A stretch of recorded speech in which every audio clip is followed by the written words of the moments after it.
व्यक्तित्व परिष्कार की अध्यात्मोपचार प्रक्रिया के अंतर्गत अगला शीर्षक है आत्मनिरीक्षण से मानसोपचार। शरीर और मन का संबंध अटूट है। मन विकृत हुआ तो शरीर भी सुखी न रहेगा। इसी प्रकार शारीरिक दुर्बलता, रोग और पीड़ा का मन पर भी प्रभाव पड़ता है। शरीर की अपेक्षा मन अधिक शक्तिशाली है। मनुष्य का संपूर्ण क्रियाकलाप मन की विचार स्थिति के अनुरूप होता है। जो सोचते हैं वही करते हैं। मन में जैसे विचार उठते हैं वैसे ही क्रियाएं व्यवहार में आती है। बाह्य कर्म का आधार मन है, इसलिए स्वास्थ्य पर मन की असंयत प्रवृत्तियों का प्रभाव अवश्य पड़ता है। साधारणतः बीमारी और स्वास्थ्य की खराबी को शारीरिक विकार समझकर उपचार की व्यवस्था की जाती है, किंतु इसका प्रधान कारण मन है। अतः मानसोपचार की उपयोगिता सर्वप्रथम है। मानसिक वृत्तियों का शारीरिक स्थिति पर जो प्रभाव पड़ता है वह अधिक अस्पष्ट नहीं है। धन और पद की अनियंत्रित इच्छाओं के कारण आज लोगों में महामारी की तरह मानसिक बेचैनी उठ खड़ी हुई है। इसका यह प्रभाव हुआ कि लोग दिन भर ऑफिस में, घर के बाहर काम करते हैं, सायंकाल हारे थके लौटते हैं तो दुकान, ट्यूशन, सभा, सोसाइटी, सिनेमा, नाच घरों की ओर भागते फिरते हैं। मन की इस असंयत स्थिति के कारण पर्याप्त विश्राम तक नहीं कर पाते, फलतः शरीर गिरने लगता है। थकावट शरीर के अंग अंग में समा जाती है। दिल की धड़कन, अनिद्रा की शिकायत प्रायः ऐसे ही लोगों को होती है जो अत्यधिक व्यस्तता के कारण पर्याप्त विश्राम तक नहीं कर पाते। हमारे गुर्दों के ऊपर दो ग्रंथियां होती हैं। इन्हें ग्लैंड्स ऑफ फ्लाइट कहा जाता है। ये शरीर को आने वाले भय से सावधान करती है। अत्यधिक व्यस्तता, बेचैनी और श्रम करते हुए के कारण इन्हें विश्राम न मिले तो शारीरिक विकार के लक्षण दिखाई देने लगते हैं। नींद आनी बंद हो जाती है, पाचन क्रिया खराब होने लगती है, मांसपेशियां थोड़े से मानसिक तनाव से बुरी तरह उत्तेजित हो उठती हैं और उनकी सारी अवरोधक शक्ति समाप्त हो जाती है। यह हलचल इसलिए होती है कि ग्लैंड्स ऑफ फ्लाइट से निकलने वाले एक विशेष प्रकार के तत्व का स्राव बंद हो जाता है, जिससे ये सारे उपद्रव उठ खड़े होते हैं। भय, घृणा, ईर्ष्या, क्रोध, कुड़न, जलन आदि प्रत्येक मानसिक आवेश का प्रभाव शारीरिक अवयवों पर स्पष्ट रूप से पड़ता है। अत्यधिक भय की अवस्था में हृदय धड़कने लगता है और दम फूल जाता है। हृदय की धड़कन की तीव्रता के फलस्वरूप रक्त शुद्धि का कार्य शिथिल पड़ जाता है, जिससे शरीर में दूषित तत्व कार्बोनिक एसिड की मात्रा बढ़ने लगती है। एकाएक दम फूल जाने से फेफड़े में तेज धक्का लगता है, जिसका स्वास्थ्य पर अनिष्टकारी असर पड़ता है। यह उत्तेजना यदि निश्चित सीमा को पार कर गई तो लोगों की मृत्यु तक हो जाती है। भूत व्याधा के भय से मरने वालों की मानसिक शक्ति इतनी निर्बल रही होती है कि उनका शरीर भय के कारण उठी उत्तेजना को सहन नहीं कर पाता और मृत्यु हो जाती है। इस उत्तेजना का प्रमुख कारण मानसिक तनाव की स्थिति को ही माना जाता है। यह कार्य हमारे मस्तिष्क के अधीन होता है। वह यदि इन आवेशों, भयों या उत्तेजनाओं को उपेक्षित कर दे तो शरीर के स्नायु केंद्र पर पड़ने वाले हानिकारक प्रतिक्रिया से बच सकते हैं। जैसे कोई व्यक्ति यदि आपको गाली दे देता है या ऐसे अपशब्द कह देता है जिसे आप सहन नहीं कर सकते, तो ऐसी दशा में आपका स्नायु संस्थान उत्तेजित होगा ही। अतः आप उसके अपशब्दों को हंसकर टाल दीजिए। यह समझिए कि वह व्यक्ति मूर्ख है, नासमझ है, हम भी वैसे ही क्यों बने, तो आप क्षणिक आवेश से उत्पन्न भारी दुष्परिणाम से बच जाएंगे। यह भी देखा गया है कि आवेश के समय आहार का पौष्टिक अंश मांसपेशियों की उत्तेजना से हुई क्षति की पूर्ति के लिए चला जाता है। यह कार्य एक झटके से संपन्न होता है, जिसका पाचन क्रिया पर बुरा प्रभाव पड़ता है। इससे पाचन संयंत्र शिथिल पड़ जाते हैं। चूहों के ऊपर प्रयोग करके देखा गया है कि शांत वातावरण में वजन बढ़ता और स्वास्थ्य स्थिर रहता है, जबकि भयावह और कोलाहलपूर्ण स्थानों में स्वास्थ्य गिरने लगता है और आयु कम हो जाती है। आत्मनिरीक्षण की प्रवृत्ति को कड़ाई से लागू करने से ही यह संभव है कि सही बात का पता चले, अन्यथा ऐसी स्थिति में भी हम पक्षपात कर सकते हैं।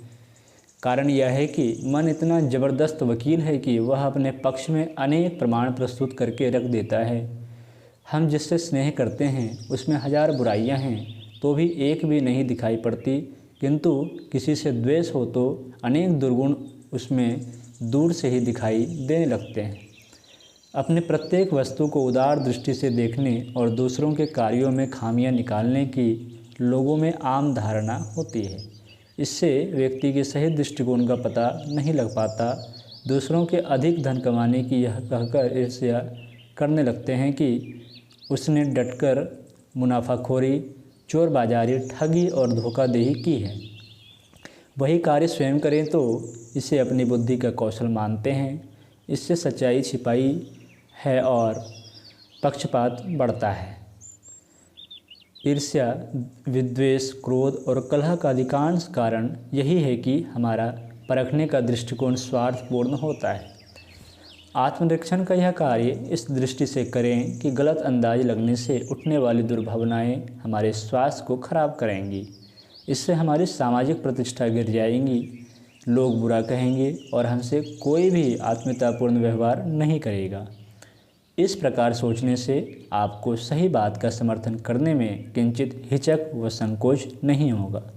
इससे आपका मनोबल बढ़ेगा, शक्ति आएगी, प्रसन्नता होगी और स्वास्थ्य भी स्थिर बना रहेगा। आप दूसरों से जैसा व्यवहार की अपेक्षा करते हैं वैसा ही आचरण दूसरों के साथ भी कीजिए। दुख और चिंता से बचाने वाला इससे अच्छा कोई दूसरा उपाय नहीं है। जो दूसरों को दुख देगा या अभद्र व्यवहार करेगा उसे सामाजिक दंड, प्रतिकार, घृणा, निंदा का पात्र बनना ही पड़ेगा। अपनी आत्मा भी उसके लिए धिक्कारती ही रहेगी। इनसे बचने का सीधा रास्ता और सरल उपाय यही है कि सबके साथ आत्मीयतापूर्ण व्यवहार करें। सहयोग, सहानुभूति और सहृदयता के सद्गुण के कारण दूसरों से भी प्रेम, स्नेह, प्रशंसा और सम्मान प्राप्त होता है। इससे प्रसन्नता होती है, सुख मिलता है। निराशा मनुष्य की शारीरिक व मानसिक गिरावट का प्रबल कारण होती है। इससे सफलता का मार्ग ही अवरुद्ध हो जाता है। इससे आशावादी बनने का प्रयत्न करना चाहिए। आशा आध्यात्मिक जीवन का शुभारंभ है। आशावादी व्यक्ति सर्वत्र परमात्मा की सत्ता विराजमान देखता है। उसे सर्वत्र मंगल में परमात्मा की मंगलदायक कृपा बरसती दिखाई देती है। सच्ची शांति, सुख और संतोष मनुष्य की निराशावादी प्रवृत्तियों के कारण नहीं, अपने ऊपर, अपनी शक्ति पर विश्वास करने से होता है। पुरुषार्थ से बड़े बड़े प्रारब्ध भी वश में किए जाते हैं। जिसमें स्फूर्ति है, शक्ति है और आलस्य जैसे छू नहीं गया, वे ही आशावान व्यक्ति जीवन में सफल होते हैं। काम शक्ति भी इसी प्रकार जीवनी शक्ति का प्रतीक है, किंतु गर्भधारण तक ही सीमित रहने की इसकी एक सुनिश्चित मर्यादा है। अमर्यादित कामेक्षा एक प्रकार की आग है जो आदमी को जलाया करती है। कामलिप्सा के साथ ही शरीर की गर्मी बढ़ने लगती है, सांस की गर्मी बढ़ती और त्वचा का तापमान बढ़ जाता है। इस गर्मी के दाह से कुछ जीवन तत्व व शारीरिक धातुएं पिघलने लगती है और मूत्र के साथ स्रावित होने लगती है। इसका शरीर और मन पर तुरंत प्रभाव होता है। शारीरिक शिथिलता और अशक्तता के साथ ही आत्महीनता, आलस्य, निराशा और दुर्बुद्धि जागृत होने लगती है। जो लोग अधिक विषयी होते हैं उनकी शारीरिक शक्ति का इस प्रकार पतन होता है कि सर्दी जुकाम जैसे हल्के रोग सहन करने की शक्ति तक चली जाती है। अपनी संपूर्ण चेष्टाएं ब्रह्मचर्य, संयम और पवित्र जीवन जीने के विविध कार्यक्रमों में लगे रहें। नारी के प्रति अपनी भावनाएं उदारपूर्ण रहें। विचारोत्तेजक नृत्य, गाने और अश्लील सिनेमा आदि से अधिक बचने का पवित्र प्रयत्न करें तो ही आशा रखी जा सकती है कि व्यक्ति का शरीर बल ऊंचा होगा, आत्मबल उच्च स्तर का चढ़ा बढ़ा होगा। क्रोध भी शरीर और मन का विषैला प्रभाव डालने वाला महाव्याधि है। डॉक्टर आरोली और कैनन का कथन है कि क्रोध के कारण अनिवार्य रूप से उत्पन्न होने वाली विषैली शर्करा पाचन क्रिया को शिथिल कर देती है। इससे हाजमा खराब हो जाता है। 15 मिनट क्रोध से उत्पन्न शक्ति को यदि बचा लें तो इससे 7.5 घंटे अनवरत श्रम किया जा सकता है। डॉक्टर जेस्टर के इस कथन से क्रोध के भीषण परिणामों का सहज ही अंदाज़ा लगाया जा सकता है। क्रोध का अधिकांश कारण अपना झूठा अहंकार होता है। अतः सदैव शिष्ट, उदार, मितभाषी और नम्र बनने का प्रयत्न करना चाहिए। जो स्वयं को सबसे छोटा मानता है उसे इस दुष्ट महारोग से बिना औषधि के छुटकारा मिल जाता है। इसी प्रकार लोभ, मोह, ईर्ष्या, द्वेष, कलह और कटुता की दुर्भावनाएं भी मनुष्य को नीचे गिराती है। इनकी हर घड़ी अपनी मस्तिष्क की प्रयोगशाला में निगरानी बनाए रखना चाहिए। इन्हें असंयत, अमर्यादित छोड़ देंगे तो मानसिक शारीरिक विग्रह उत्पन्न होते देर न लगेगी। इनकी भयंकरता से जीवन का संपूर्ण उल्लास और आनंद समाप्त हो जाता है। सात्विकता की अभिवृद्धि होने से आत्मा में असाधारण शांति, संतोष, प्रसन्नता और प्रफुल्लता का आनंद छाया रहता है। सदाचरण से जीवन का प्रत्येक क्षेत्र फलता फूलता दिखाई देता है। सत्कर्म मनुष्य को ऊंचा उठाते हैं। सभी प्रकार के सुखों और सफलताओं की कुंजी या आत्मनिरीक्षण की प्रवृत्ति जिसने अपना ली उसका कायाकल्प होते देर न लगेगी। मनुष्य शरीर में भी देवत्व के दर्शन यदि कहीं संभव हो सकते हैं तो वे शीलवान पुरुष में प्रत्यक्ष देखे जा सकते हैं। इसलिए अपना प्रत्येक कार्य सतोगुणी हो, भावनाओं में लोक कल्याण सन्निहित हो, ऐसा कर सकें तो हमारे शरीर और मन का रोग मुक्त, शांत और संतुलित रह सकना संभव हो सकता है।